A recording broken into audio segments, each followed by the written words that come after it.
السلام علیکم ورحمۃ اللہ وبرکاتہ۔ محترم ناظرین سامعین، آج 40 حدیث کا جو مجموعہ بتایا گیا تھا، آج دوسری حدیث ہوگی اور دوسرا دن ہے۔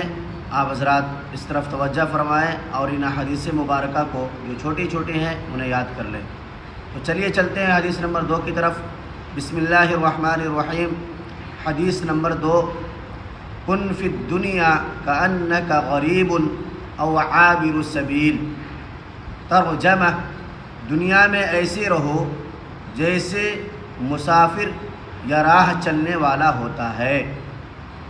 اس حدیث کا خلاصہ یہ ہے کہ رسول اللہ صلی اللہ علیہ وسلم نے اس حدیث کے اندر مجھے اور آپ کو یہ ترغیب دی ہے کہ دنیا میں جس طریقے سے مسافر جب سفر کرتا ہے تو سامان سفر بہت قلیل ہوتا ہے، بہت تھوڑا ہوتا ہے، ایسی ہی دنیاوی زندگی میں ہمیں زندگی گزارنا چاہیے اور ہمارا فوکس، ہمارا ٹارگٹ آخرت کی طرف ہونا چاہیے۔